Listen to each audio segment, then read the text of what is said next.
All right, guys, time to lock in. We are 13 days out from the start of Lent. Lent this year falls on February 18th, Ash Wednesday. That is the kickoff for Lent.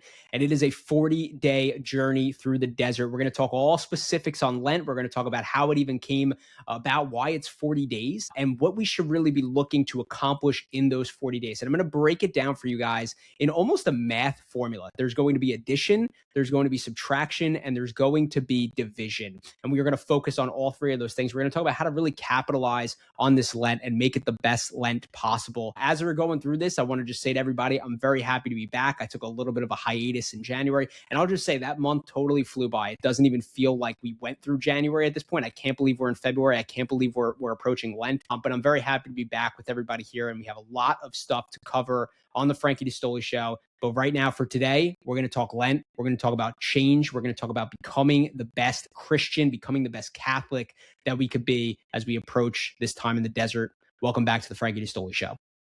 So we're a little over a month into the year, and Exodus 90 for us guys out there that are doing it is about a third of the way through. Now, Exodus 90 is my third year doing it. I've talked about it a little bit on this show. It's fantastic. It's a lot of disciplines. It's a lot of, focus, putting yourself in mental prayer, putting yourself through, some physical pain as well in some sense. And I remember I put out a post on Instagram. If you're not following me on my Instagram, Frankie D'Astoli _REI. I've been posting a lot of content out there.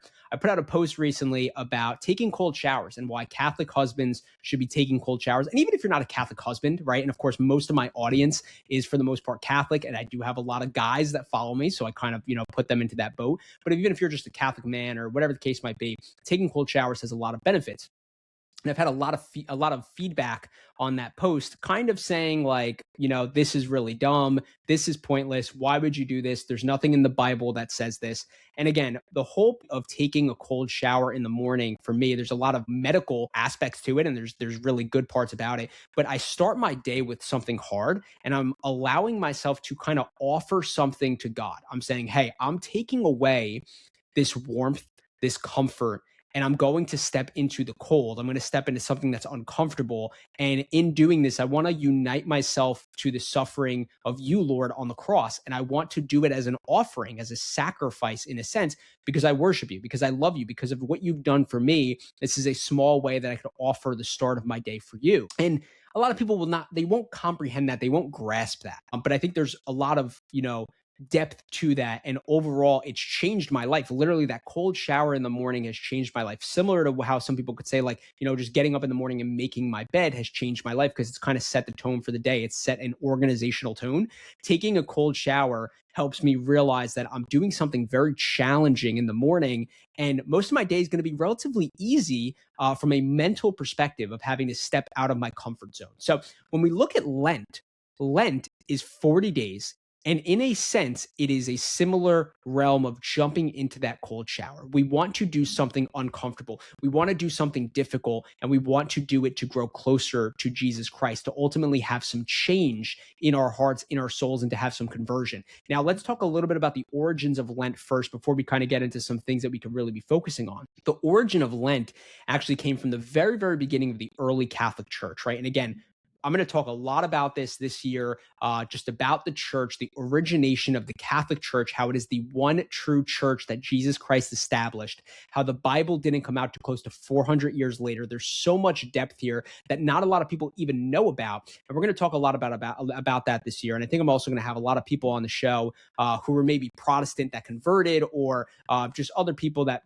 bring a lot of cool things to the table. And my big focal point is to do a lot of education this year on the Catholic Church and why you should be Catholic ultimately, and what it means to be Catholic. But from the very, very beginning, Lent kind of formulated from catechumens, right? And really what that means is people that were converting to the Catholic faith. And it would be a period of time for them to do a lot of praying, for them to do a lot of fasting, to prepare to be entered into the Catholic Church. Now, if you have never been to an Easter Vigil Mass, you might not necessarily understand this and know this, but catechumens are brought into the church on that Easter Vigil, the night before Easter Sunday, right? So that Saturday, there's a Mass. That is when catechumens, people that are trying to become Catholic, that are converting to become Catholic, enter into the Catholic Church, and they do the sacraments there. It's a very, very beautiful mass. And I highly recommend, even if you are not maybe somebody's sponsor or you're not affiliated with someone who is entering into the Catholic Church, to maybe try to put it on your bucket list or your list of things to do this Lent is to go to that Easter Vigil Mass. It's a beautiful, solemn, mass to go to just in general, but B, seeing these catechumens enter the Catholic Church, it's a great reminder for us of why we're Catholic and what it means to be Catholic. So even in the very, very beginning, early church, this was a Lent period was a way of establishing people that were coming into the Catholic Church, and they were going through this kind of series of penance. And as time went on, especially in the 4th century, is when it really solidified to be a 40-day period. Now, the number 40 is very biblical, right? And I think some people will probably kind of point to it and say, well, Jesus spent 40 days in the desert. And yes, you're absolutely right. That is what we replicate our Lent period off of, the 40 days in the desert, which is that fasting, that penance, that almsgiving, which we're going to talk about. But there's also a lot of other aspects to it as well, right? Moses, if you think about it, he traveled the desert 40 years with the 12 tribes of Israel. That was a big portion of the 40 days, right? Elijah as well fasted for 40 days.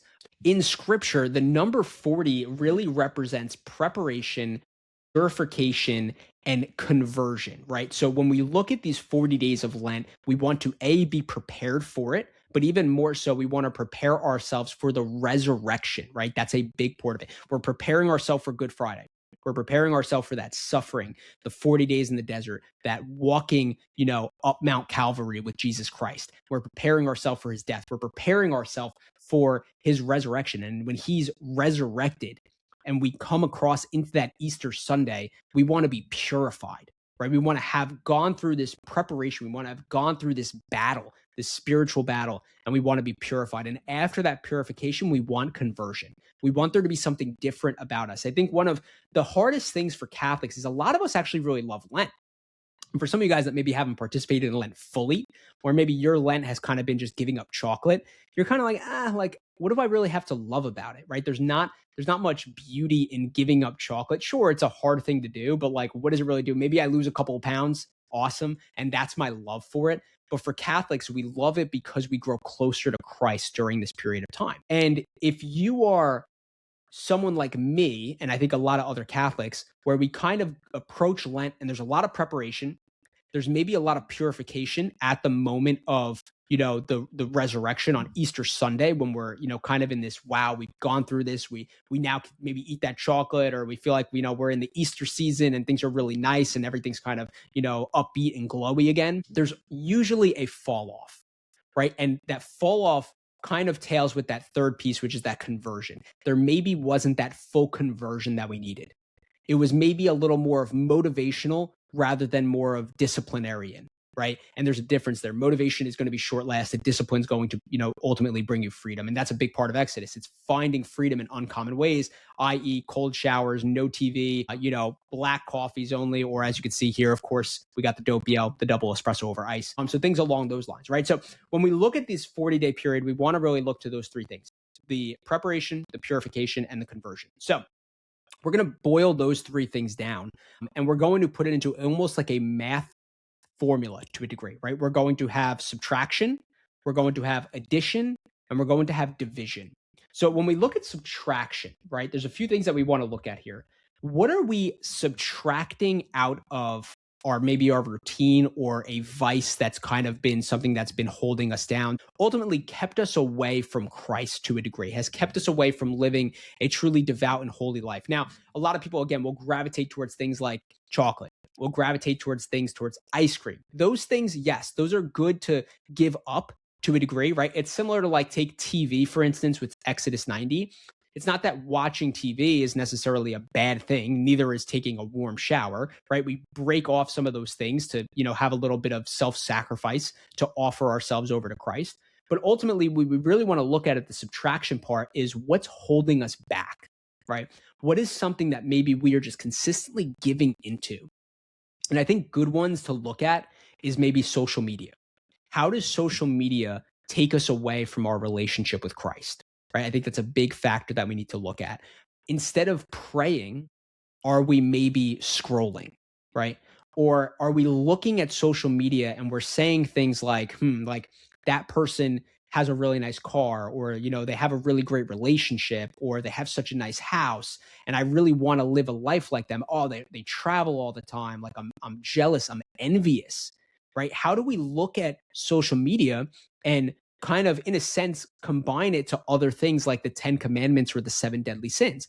Am I making social media an idol to a degree, right? Where I'm living on it and I'm relying on it to, feel good about myself or something along those lines. Or exactly like we kind of mentioned, is it bringing envy to me? Is it bringing pride to me? Maybe I post on social media and I'm living kind of this second life in a sense, and I'm being very prideful, saying, oh, look at what I have, and I'm showing off, things along those lines. So social media could be a great thing for you to subtract. Now, that doesn't have to be the thing that you do, right? Again, of course, you could have your other types of things like soda or, pizza or bread or something like that. I remember I'd given up bread before Exodus 90. Now, Exodus 90, you give up so many other things that you don't necessarily give up much more during Lent. The subtraction piece is already in there, but that's a big factor, is what are we subtracting from our life? Now, if we're subtracting something, we can't have a deficit here. We need to add something. So what are we going to add? Now, when we think about adding things, we want to really try to think about things that are going to bring us closer to God, right? Just as we're subtracting out those things that take us away from Him, right? And that could be social media. Again, it could be things like TV as well. TV, if you come home and maybe instead of praying or something like that, you just go and you sit on the couch and you watch TV. It could be alcohol, right? Drinking alcohol is not a sin, but overconsumption of alcohol leads to sins and can be sinful as well. That's something that could take you away. So in those things that we're taking out, what are we adding? And a few things that I would highly recommend adding. Of course, I'm going to say the Holy Rosary, right? Obviously, the Rosary. And again, I've talked about this a little bit on social media recently, but the Rosary is not in the Bible, but the Bible is in the Rosary. When you meditate on the Rosary, you walk through the life of Jesus Christ and you see it through the lens, through the eyes of His mother, Mary, our Blessed Mother. And it's a beautiful, beautiful thing. And especially during Lent, to really meditate on the 5 sorrowful mysteries of the Rosary is really moving and it's really empowering. And if you're maybe kind of listening to this and you're like, I would love to pray the Rosary, but I don't know how. Well, on the Frankie D'Astoli show, we did a 21-day Rosary challenge, which you could add to your Lent if you'd like to, where we walk through the Rosary and I give you the origin of the Rosary. I give you the history on the Rosary. I give you why to pray the Rosary. I give you the promises of the Rosary given to us by our Blessed Mother. And then I go through every single mystery, every single prayer. So within those 21 days, you are absolutely, at the end of it, you are absolutely going to know how to pray the Rosary. And you're going to know more about the Rosary than probably 98% of the population does.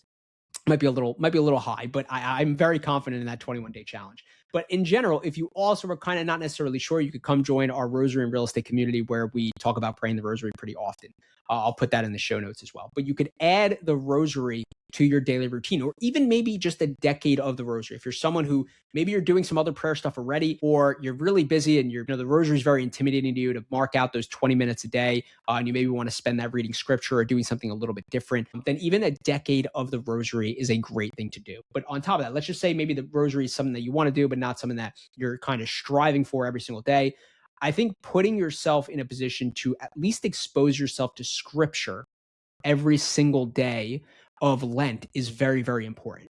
So I would recommend picking a particular book in the Bible to read. Of course, the Gospels are fantastic. Those are really, really good. Exodus is also a great book to read during Lent, especially once you get into that desert wanderings period, and also kind of, also the Exodus out of Egypt, kind of breaking away from that slavery.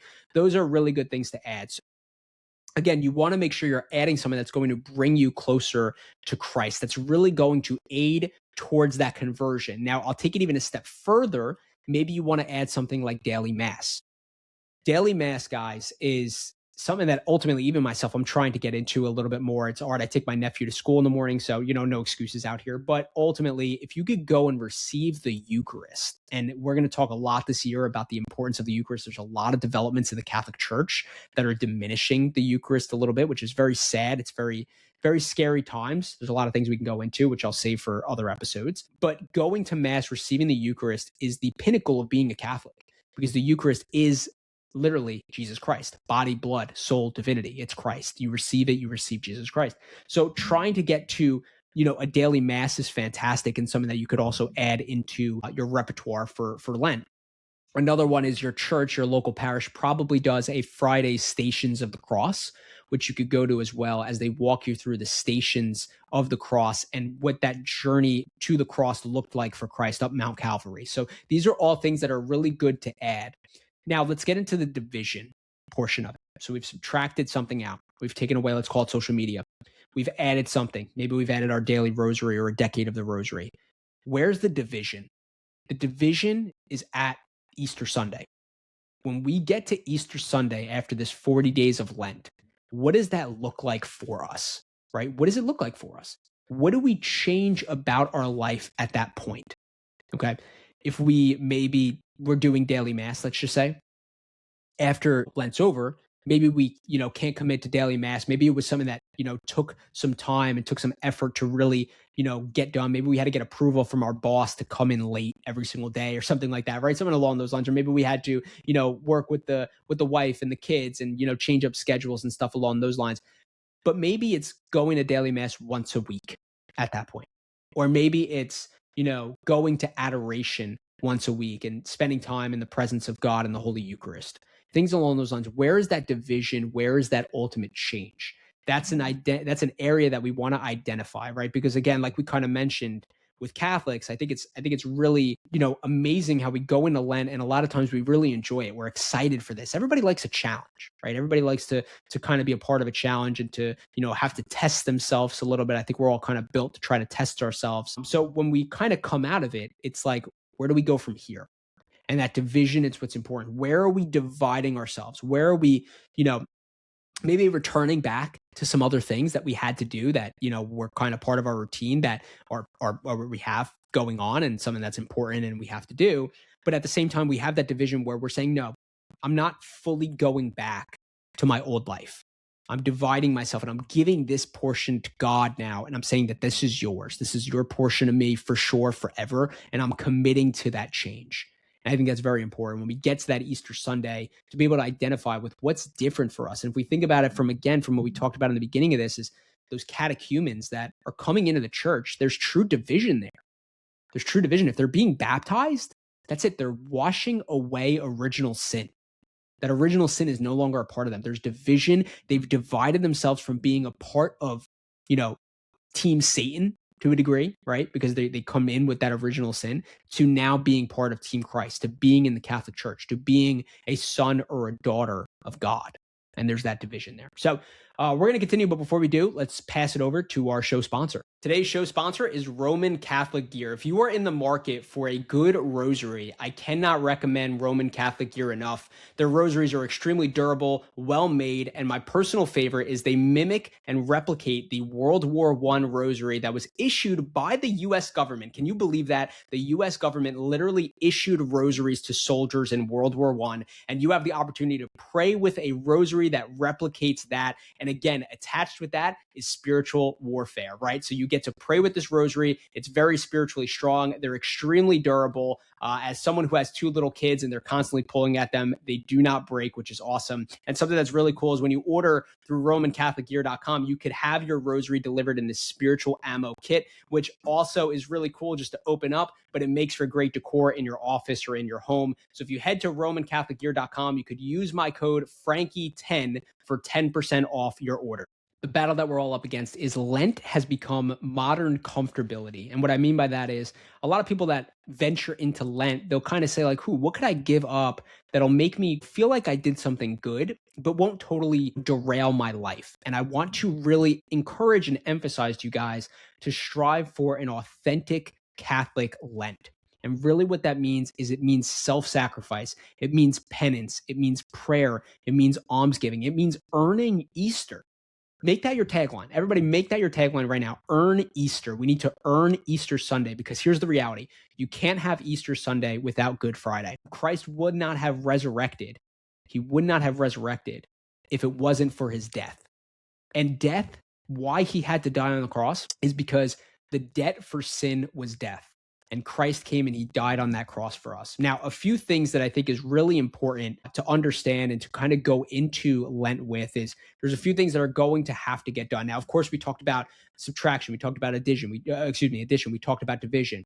But we really need to make sure, February 18th, that we go receive our ashes, right? This is a big part. This is the marking of Lent. You are going into the venture, and it's important to go receive those ashes. As you know, obviously there's a bunch of, reasons behind doing it in the Bible and what it relates to. But overall, it's kind of symbolic in the sense of you're almost like a warrior and you're getting marked. You're getting marked with these ashes. You understand that, from dust we came, from dust we shall return, that this is going to be a period of time of self-sacrifice. This is going to be a period of time of we are giving ourselves over to Christ, and we are really going to put ourselves in the right mindset. So it's very important that you go receive your ashes. The second tier to this is as you're going around in Easter, as you're going through the Lent season, excuse me, as you're going through Lent and you're approaching Easter, make it a point to get to confession. This is huge. You have 40 days here. Now, the Catholic Church teaches that you should go to confession at least once a year. I really want to emphasize to everybody that, of course, I understand the derivative of the Catholic teaching and I understand, their direction there. But I think it's really, really important that we are going to confession at least once a month. And this is something that I really strive to do with my family. I think it's very important. Two reasons why. Number one, confession is so good for the soul. It is truly cleansing for the soul. You are not you're not only just forgiven of your sins, and that's huge within itself. Obviously, that has eternal repercussions, but overall, it makes you feel really good. It makes you feel really good to go in to confess those sins, to feel cleansed, to know that those sins have been abolished, and also it's great for your conscience. You know what you did that put you in the confessional in the first place. And now you also know what you need to avoid moving forward, right? What's going to make sure that you don't keep going to that confessional, repeating the same sins over and over again.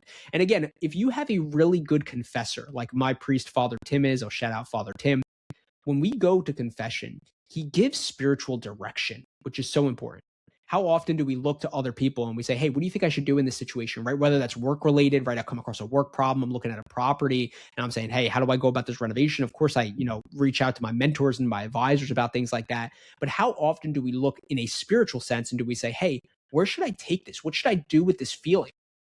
I'm feeling this, urge that I'm constantly getting angry. Like, what's that about? Like, what should I do? How do I overcome something like this? Right. And you bring something like that to the confessional. Hey, I yelled at my kids, 4 times last month and I got very upset and I was very agitated. And, I said this and I didn't mean it in X, Y, and Z. You bring that and your priest, if he, is a great confessor, sometimes they'll just, abolish the sins and they'll give you penance, which of course is a gift within itself. But sometimes they could give you certain advice on certain things that really grounds you and gives you an opportunity to overcome those sins in your life and to have more control over them. And that's really beautiful and it's a great gift. So make it a point this Lent season, I apologize, leading up to Easter to get to confession. I cannot emphasize that enough. That's really, really important. Because again, not only is that kind of that purification state leading into Easter, but it also is division. It's division from the sins that are holding you back from heaven. You're breaking those off, you're dividing them, and you're kind of purifying your soul as you go and prepare for Easter Sunday there, which is really beautiful. So a few other notes that we just want to kind of hit on here before we wrap up for today is fasting. Fasting is a big one that happens during Lent, of course, right? We fast from meat on Fridays. That's a non-negotiable, okay? And I think a lot of people know that and they understand that. But there's also fasting in regards to just throughout the day too, right? And again, the Catholic Church, they point to, 2 small meals and 1 regular sized meal. That's typical, right? If you're going about your day, maybe you have an apple at, 10 o'clock. You have some, a granola bar around, and then maybe you have your regular, dinner, chicken parm, hopefully, or something along those lines, for dinner. And that's fine. But what I like to encourage you, and again, if you have health issues, you always want to consult with your doctor before getting into some sort of, more extreme fasting or anything like that.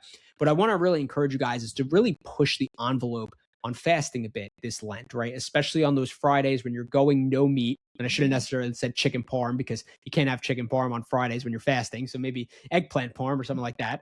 But really emphasize that, no meat, but more so that maybe 1 meal, right? And wait until dinner time to get to that meal and really push yourself a little bit. And here's why. When it comes to fasting, we're able to identify just how weak we are as human beings, right? I know for me, like sometimes it'll be like 10 o'clock and I'll be starving. I'll be like, oh my gosh, like I can't hold it anymore. Like I need to eat something. And it's a reminder of just how weak we are, right? Like how we really are clinging to food which of course is needed to sustain us and to survive for sure. But in those moments, it's an opportunity for humility, for us to realize, like, hey, we're really relying on that. And where do I want, just as much as I need my, actual food, where do I get my spiritual food? And I get that from Christ. And as my hunger increases for my physical food throughout the day, so should my hunger for my spiritual food, for Christ, right? And of course, that looks like receiving the Holy Eucharist, but just within our hearts as well. How do we hunger for him more as we are hungering throughout our fasting? And again, when you get into fasting and Lent, when you hit that moment where you really want food, my recommendation, guys, say a Hail Mary. Say a Hail Mary in that moment and ask our Blessed Mother to intercede for you, to help give you that strength to push on so you can continue to fast. So we want to make sure we're going to confession during Lent. We want to make sure that we're fasting during Lent. Obviously, we want to do our subtraction, our addition, our division. But ultimately, one other thing that I'll kind of hit on and then we'll wrap up for today is we need to be praying for others during Lent. And I think a great thing to do as you enter into Lent is to understand your why. Now, of course, you might want to, make your why to grow closer to Christ. And that's absolutely a beautiful thing to do. We should all be doing that. That's the purpose, right? That conversion of heart as we enter into Lent, that's really important.